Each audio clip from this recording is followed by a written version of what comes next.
Hello बच्चों, नमस्कार। कैसे हैं आप लोग? आई होप लोग बढ़िया होंगे। बच्चे, आज के क्लास में हम आप सभी के लिए लेकर आए हैं क्लास 7 मैथ का चैप्टर नंबर 4, जिसका नाम है सरल समीकरण। और इसके अंतर्गत आज हम इस क्लास में आप लोग को प्रश्नावली 4.1 को हल करवाने वाले हैं। मतलब इस क्लास में आप लोग प्रश्नावली 4.1 को सीखोगे। ओके बच्चों, तो चलिए सारे बच्चे क्लास को शेयर कर लीजिए एंड वीडियो को लाइक कर लीजिएगा, और चैनल पर पहली बार आए हैं तो सब्सक्राइब कर लीजिएगा। ठीक है बच्चे, आइए बच्चे हम लोग प्रश्नावली को स्टार्ट करते हैं जो 4.1 है।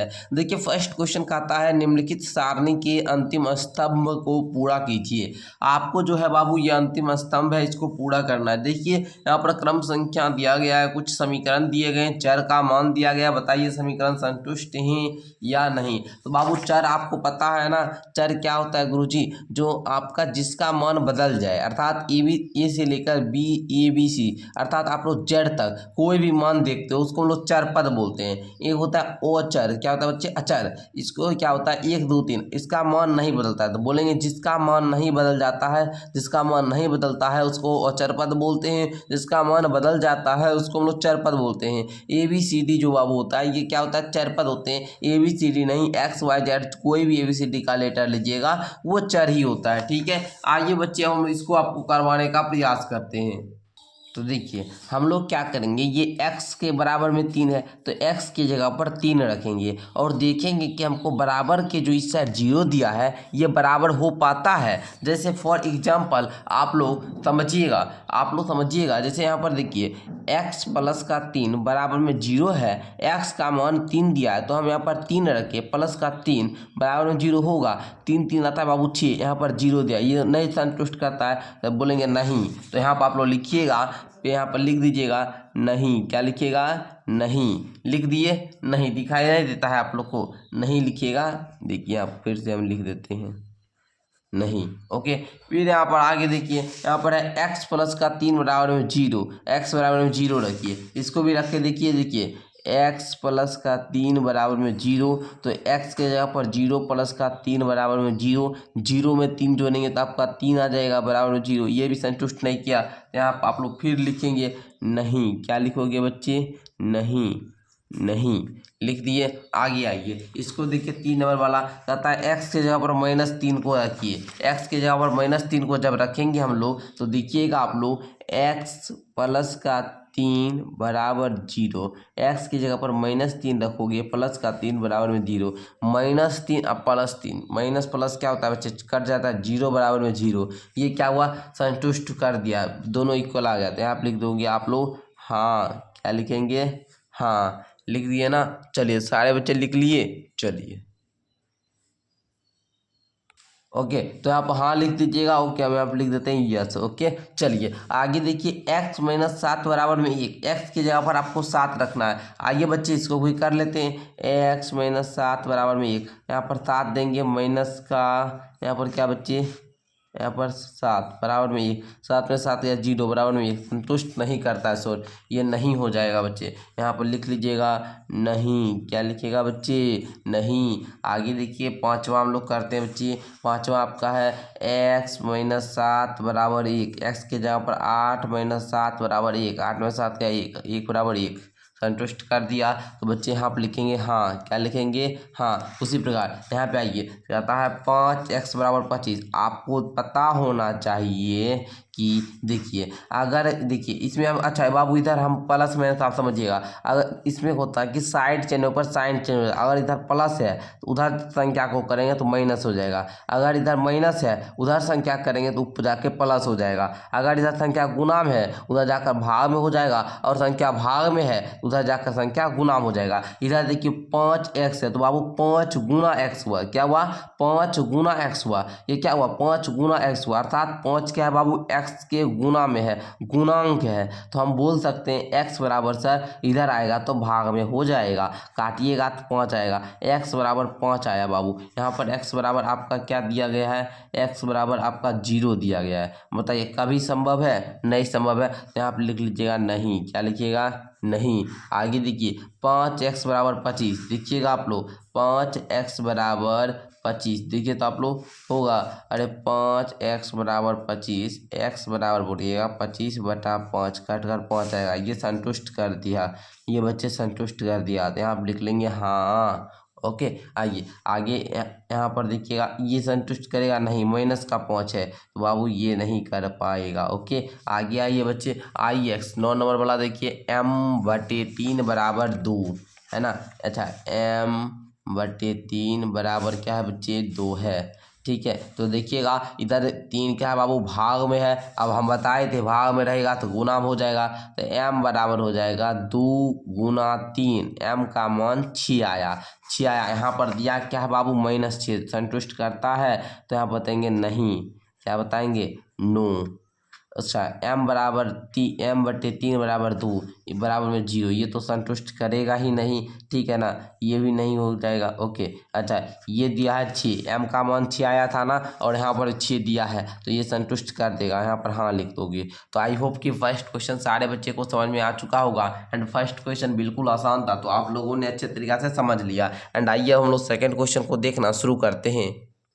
आप लोग का जो सेकंड क्वेश्चन है प्यारे बच्चों, बेहद आसान है, तो समझिएगा तो बहुत ज़्यादा आसान लगेगा, है ना। कहता है आप लोग को कि कोष्टक में दिए हुए मान दिए हुए संगत समीकरणों के हल हैं या नहीं। कहता है जो कोष्टक में मान दिया गया प्यारे बच्चे, ये दिए गए समीकरण के संगत मान है या नहीं, तो आपको बताना है कि सही मान है। तो प्यारे बच्चों कैसे याद करेंगे, आइए हम आपको सिखाने का प्रयास करते हैं। तो बच्चे देखिए, हम यहाँ पर बनाने का प्रयास करते हैं। तो सबसे पहले आप लोग क्या कीजिएगा, देखिए यहाँ पर पहले क्वेश्चन को लिखिए, ए नंबर देकर लिखिए n + 5 बराबर में 19, n के जगह पर 1 रखना है। तो देखिए आप लोग रखिएगा 1 + 5 बराबर में 19। देखिए 5 1 क्या हुआ, 6 बराबर में 19, ये नहीं हुआ। ठीक है, ये दोनों बराबर नहीं हुआ, तो ये बोलेंगे नहीं, ये जो हल है ये नहीं करता है, संगत नहीं है। ठीक है, चलिए। एंड इसका दूसरा विधि भी है, अगर दूसरा मेथड, जैसे हम क्वेश्चन को पहले लिख लेते हैं, n + 5 बराबर में 19 है, तो इसको हल करने का दूसरा भी विधि है। n बराबर, देखिए बाबू हम तुरंत बताए थे, इधर प्लस वाला 5 रहेगा, उधर जाकर क्या हो जाएगा, माइनस वाला 5, किधर जाकर, बराबर के इस साइड आकर। इसको बोलते हैं LHS, इसको बोलते हैं RHS। ये हुआ लेफ्ट हैंड साइड, ये हुआ राइट हैंड साइड, ये दायां पक्ष हुआ, ये बायां पक्ष हुआ। अगर प्लस वाला मतलब ये जो आपका दायां पक्ष वाला है, अगर ये बायां पक्ष वाला है, ये बाबू क्या है, LHS लेफ्ट हैंड साइड, मतलब बायां पक्ष वाला है, अगर दायां पक्ष जाना चाहेगा तो प्लस वाला माइनस हो जाएगा। तो ये बोलिए -5, n बराबर क्या है, 19 में से 5 घटाइएगा, आपका 14 आएगा। n के जगह पर 1 दिया था, कभी संतुष्ट करेगा, नहीं करेगा। तो यहाँ पर आप लोग लिख दीजिएगा नो। ठीक है, चलिए इसी प्रकार अब हम लोग क्या करते हैं बच्चे, दूसरा क्वेश्चन को लेते हैं एंड उसको भी समझने का प्रयास करते हैं। ठीक है बच्चे, आ जाइए, दूसरा क्वेश्चन यहीं पर आपका दिया गया है। क्या है बच्चे, यहाँ पर देखिए आप लोग 7n, आप लोग को बुक ओपन बोले कर लेने के लिए हमेशा बुक ओपन करके रखिए ताकि समझ में आए। देखिए इस प्रकार से नोट कर लिए। अब देखिए 7n बराबर हो जाएगा 19 प्लस का 5 है, इधर आएगा तो माइनस का 5 हो जाएगा। अब 7n बराबर बोलिएगा, 19 में से 5 गया सर 14 हो जाएगा। n बराबर सर 14, अब ये 7 गुना n है बाबू, गुना में है, इधर आकर क्या हो जाएगा, भाग में हो जाएगा। काटिएगा तो आपका 7 दूनी 2 आएगा। n का मान 2 आया, n का मान क्या है बाबू, 2 आया। n बराबर -2 दिया है, तो ये भी समीकरण को संतुष्ट नहीं करेगा। आगे देखिए बच्चे, कहता है 7n + 5 = 19 है, सेम यही क्वेश्चन, लेकिन n की जगह पर 2 दिया, तो ये संतुष्ट करेगा, हाँ बोल दीजिएगा। अभी हम हल करके भी बताए, n का मान 2 आया और यहाँ पर n का मान 2 रखा है, तो ये संतुष्ट करेगा, बोलेंगे यस, तब है ना। क्वेश्चन नंबर 3 के लिए बोलेंगे यस। आई होप कि समझ में आ रहा होगा आप लोग को। दोनों सेम क्वेश्चन था, तो यहाँ पर हम हल करिए तो n का मान 2 आया, यहाँ पर -2 दिया था, इसलिए ये -2 इस समीकरण के लिए संगत समीकरण के हल नहीं है। यहाँ पर इस संगत समीकरण के हल 2 है, तो ये हाँ लिख लिए। ओके, चलिए, हमको आशा है कि आपको सारा कुछ समझ में आ रहा होगा। एंड आगे आइए बच्चे, डी नंबर क्वेश्चन, यानी कि डी नंबर क्वेश्चन को अब हल करने का प्रयास करेंगे। ओके, लिखिए क्वेश्चन को, 4p - 3 बराबर 13। तो देखिए बोलेंगे 4p बराबर 13, माइनस का 3 है, इधर हो जाएगा प्लस का 3, तो बताएंगे 4p बराबर 13, 3 होता है 16, p बराबर 16 गुना में इधर क्या बाबू 4, इधर आकर भाग में 4 हो जाएगा, काटने पर 4 आएगा। पी का जो वैल्यू है बाबू 4 आया, यहाँ पर पी का वैल्यू 1 दिया है, तो ये समीकरण के हल नहीं संगत हैं। ठीक है, संगत समीकरण के हल नहीं है। आगे देखिए 4p - 3 बराबर 13, इसका हल -4 दे दिया बाबू। यहाँ पर p का मान प्लस में 4 आया था, p का मान प्लस में 4 आया था, तो ये भी संगत हल नहीं है, संगत हल नहीं है। यहाँ पर देखिए 4p - 3 बराबर 13, p बराबर 0 दे दिया, तो p बराबर 0 कभी संभव नहीं है। p बराबर 4 आएगा बाबू, p बराबर क्या आएगा 4 आएगा, तो ये भी बाबू संगत नहीं है। ओके, तो आई होप कि आपको सारा प्रश्न यहाँ वाला जो भी था वो दे दिए। सिर्फ क्या होता है बच्चे, n के जगह पर 1 रख दीजिएगा। जैसे 2 है -2, तो 7 n है, तो n के जगह पर -2 रख दीजिएगा। मान रखना होता है, मान रख कर भी ज्ञात कर सकते हैं या इस प्रकार से भी ज्ञात कर सकते हैं। आई होप समझ में आ चुका होगा। एंड कहता है प्रयत्न और भूल विधि से निम्नलिखित समीकरणों को जाँच कीजिए। प्रयत्न और भूल विधि का मतलब ये हुआ बाबू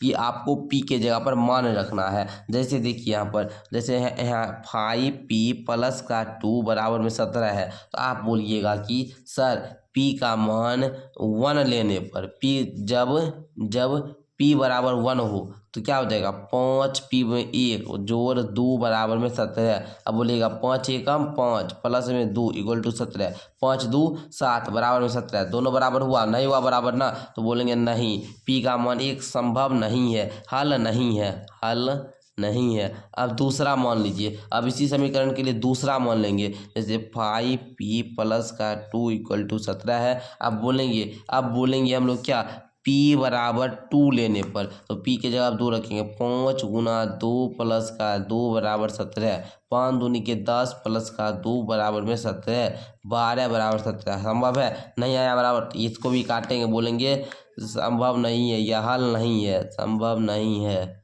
ओके, चलिए p बराबर 2 भी संभव नहीं है। अब हम लोग p बराबर 3 लेकर देखते हैं। p बराबर अब हम लोग क्या करेंगे, 3 को रखेंगे।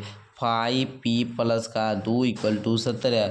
अब p बराबर बोलेंगे जब p बराबर में 3। अब देखो बच्चे 5 × 3 + का 2 बराबर 17, 5 तिया के 15 + का 2 बराबर 17, 15 2 कितना 17 बराबर में 17। मतलब ये क्या बाबू बराबर है, हल होगा, हल है।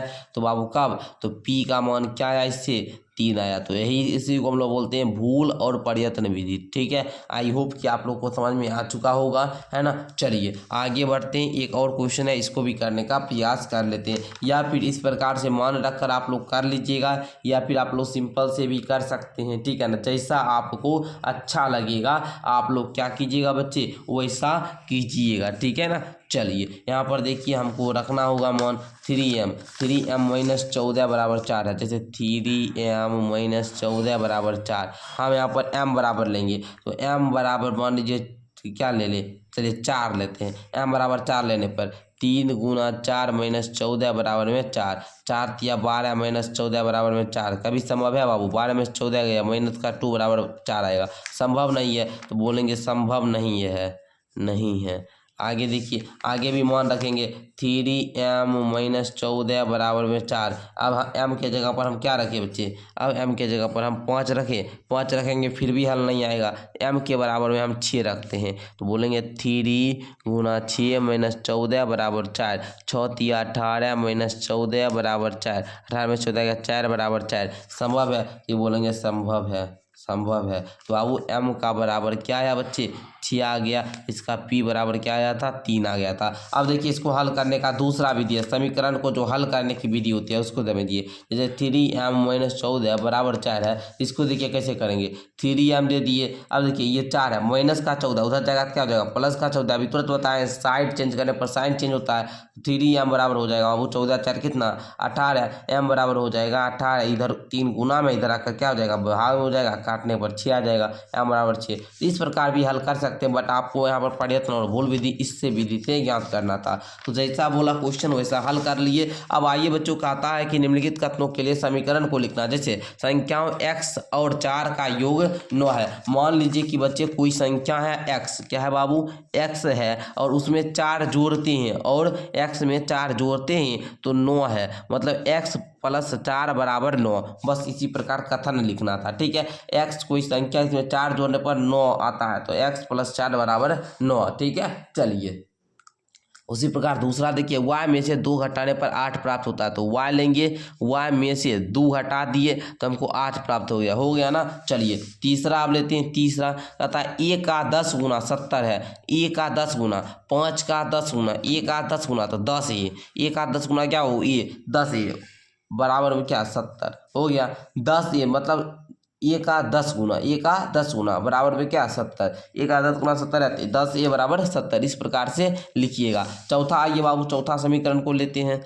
क्या है, कहता है संख्या b को 5 से भाग देने पर 6 प्राप्त होता है। संख्या b है, संख्या b को 5 से भाग देने पर, 5 से भाग देने पर 6 प्राप्त होता है, बराबर में 6 प्राप्त होता है। हो गया ना बाबू। आगे देखिए भी में ती का 3/4 15 है, ती गुना 3/4 ती का 3/4 15 है, बराबर में 15, अर्थात T Guna 3 equal to 3t/4 बराबर में 15। इस प्रकार भी समीकरण बन गया। ओके, आइए यहाँ पर देखिए m का 7 गुना, एंड यहाँ पर आ गया है 6 नंबर में m का 7 गुना, m का 7 गुना क्या हो जाएगा 7m हो जाएगा, और 7 का योगफल, और 7 का योग जोड़ेंगे 7 आपको 77 देता है, बराबर में 77 देता है। इस प्रकार 7m जोड़ 7 इक्वल टू 77, इस प्रकार हो गया आपका हल।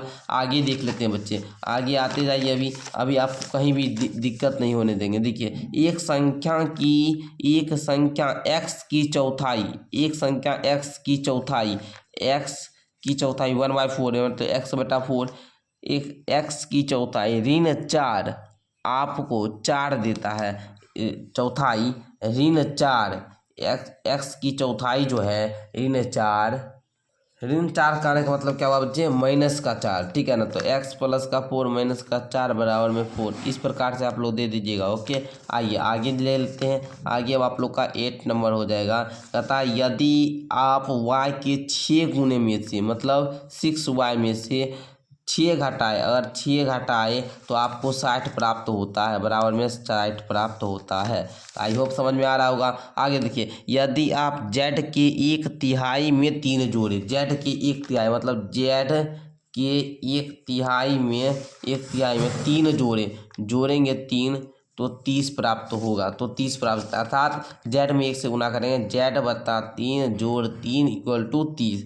इस प्रकार से आपको क्या करना है बच्चे, समीकरण को क्रिएट करना है। तो आई होप कि क्वेश्चन नंबर 4 क्लियर हो चुका होगा। एंड अब आप लोग क्वेश्चन नंबर 5 पे आ जाओ। सारे बच्चे क्वेश्चन नंबर 5 को देखेंगे। कहता है निम्नलिखित समीकरणों को आपको क्या करना है, कथन के रूप में व्यक्त करना है। तो आइए कथन के रूप में व्यक्त करते हैं। जैसे यहाँ पर है p + का 4 बराबर 15, तो आप लोग बोलिएगा कि p में 4 योग करने पर 15 प्राप्त होता है, 15 प्राप्त होता है, या फिर p और 4 का योग 15 है, इस प्रकार भी लिख सकते हैं। दूसरा देखिए m - 7 बराबर 3, तो बोलिए m में 7 घटाने पर 3 प्राप्त होता है, इस प्रकार लिख दीजिएगा। तीसरा देखिए 2m बराबर 7, तो बोलिएगा m का दुगुना 7 है, इस प्रकार दीजिएगा। एंड इसको देखिए चौथा को कहता है m/5 बराबर 3 है, तो इसको किस प्रकार लिखेंगे, बोलेंगे m का 1/5 3 है, इस प्रकार लिखिएगा। ओके, एंड इसको देखिए पांचवा कहता है 3m/5 बराबर 6, बोलिएगा m का 3/5 भाग 6 है। ओके, एंड इसको देखिए 3p जोड़ 4 बराबर में 25 है, बोलिएगा क्या p का 3 गुना में, p का 3 गुना में 4 जोड़ने पर, 4 जोड़ने पर क्या होता है प्राप्त हुआ, 25 प्राप्त होता है। तो 25 देता है, जो 25 देता है, मतलब अगर p के 3 गुना में 4 जोड़ते हैं तो 25 प्राप्त होता है। ओके, चलिए आगे आपका है, एक और है, 2 और है ना जी। 4p - 2 बराबर 18, तो लिखेंगे p के 4 गुने में 2 घटाने पर 18 प्राप्त होता है। आई होप समझ में आ रहा होगा। एंड आगे देखिए p/2 बराबर 2 + 2 = 8, तो बोलेंगे p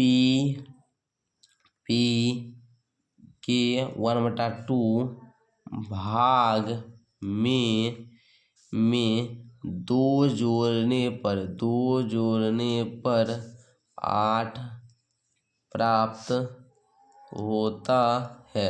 आई होप कि ये तुम्हारा समझ में आ चुका होगा। एंड आप आगे आइए अंतिम क्वेश्चन नंबर 6 को पढ़िए। एंड इसको बोलता है स्थितियों को समीकरण बनाना। कोई बात नहीं, हम लोग पढ़ कर बना लेंगे। कहता है इरफान कहता है कि उसके पास परमीत के पास जितने कंचे हैं, इरफान कहता है कि परमीत के पास जितना कंचा है उनके 5 गुने से 7 अधिक कंचे हैं। कहता है उनके 5 गुने से 7 अधिक कंचे हैं। इरफान के पास 37 कंचे। इरफान कहता है कि परमीत के पास जितने कंचे हैं उनके 5 गुने से 7 अधिक कंचे हैं। इरफान कहता है कि इरफान के पास परमीत के पास जितना कंचा है ना उसके 5 गुने से 7 अधिक कंचा है। ठीक है, अगर इरफान के पास 37 कंचा है तो बताइएगा, आप लोग बोलिएगा कोई संख्या हम x लेते हैं, x उसके 5 गुने मतलब 5x है ना, प्लस में 7 अधिक +7 = 37। इस प्रकार ये आपका समीकरण बन गया पहला। ओके, दूसरा समीकरण पढ़ते हैं, हम लोग बनाते हैं। ठीक है, अच्छा बोल रहा था परमित के कंचों की संख्या m लिखिए, तो आपको x नहीं बाबू m ले लेना है। ओके, m ले बोल दीजिएगा। ठीक है, 5m बोल दीजिएगा। ठीक है, चलिए। लक्ष्मी के पिता की आयु 49 वर्ष है। उनकी आयु लड़की की आयु के 3 गुने से 4 वर्ष अधिक है। अतः लक्ष्मी के पिता की आयु 49 वर्ष है। उनकी आयु लड़की की आयु मान लेते हैं। लड़की की आयु क्या होगा बच्चे? माना लड़की की आयु क्या बाबू मानना है? y मानना है। y लड़की की आयु के 3 गुने, y का 3 गुना 3y से 4 वर्ष अधिक है, प्लस का 4 = कितना? 49। इस प्रकार दूसरा समीकरण बन गया। अब हम लोग तीसरा भी ले लेते हैं बाबू। तीसरा भी समझिएगा। कहता है अध्यापिका बताती है कि उनकी कक्षा में एक विद्यार्थी द्वारा प्राप्त किए गए न्यूनतम अंक का दुगुना धन 7 है। प्राप्त किए गए अधिकतम अंक 87 हैं। तो न्यूनतम अंक प्राप्त करने के लिए आपको L लेना है। बताती है क्या? उनकी कक्षा में एक विद्यार्थी द्वारा प्राप्त किए गए अधिकतम अंक जो है, प्राप्त किए गए न्यूनतम अंक का दुगुना है। न्यूनतम अंक मान लेते हैं L, न्यूनतम अंक का दुगुना डुअल धन 7 है +7 बराबर में 87। तो इस प्रकार ये समीकरण भी बन गया। एंड आगे देख लीजिए बच्चे, एक समद्विबाहु शीर्ष कोण प्रत्येक आधार कोण का दुगुना है। मान लीजिए प्रत्येक आधार कोण 20 डिग्री है, तो याद रखिए त्रिभुज के तीनों कोण का योग 180 डिग्री होता है। तो इसका भी आप लोग समीकरण बना दीजिएगा। क्या बनाइए बच्चे? 4b बराबर में 180 डिग्री। ओके, आई होप कि आप लोग को क्लियर हो चुका होगा। एंड आज के क्लास में हम आप लोगों को जो क्लास 7 का मैथ का प्रश्नावली 4.1 है, इसको पूरा पढ़ा दिए, पूरा सिखा दिए। एंड अगर क्लास अच्छा लगा तो एक बार लाइक कर लीजिए। एंड चैनल पर पहली बार आए हैं तो चैनल को आप लोग सब्सक्राइब कर लीजिए। सारे बच्चे सब्सक्राइब करेंगे। एंड आप लोग को मेरा किसी भी प्रकार का अगर आपको कोर्स लेना है तो माई ऐप को डाउनलोड करें। हमसे किसी भी प्रकार का क्वेश्चन पूछने के लिए आप लोग हमें इंस्टा पर फॉलो कर सकते हैं एंड वहाँ पर मैसेज करके पूछ सकते हैं। धन्यवाद बच्चों।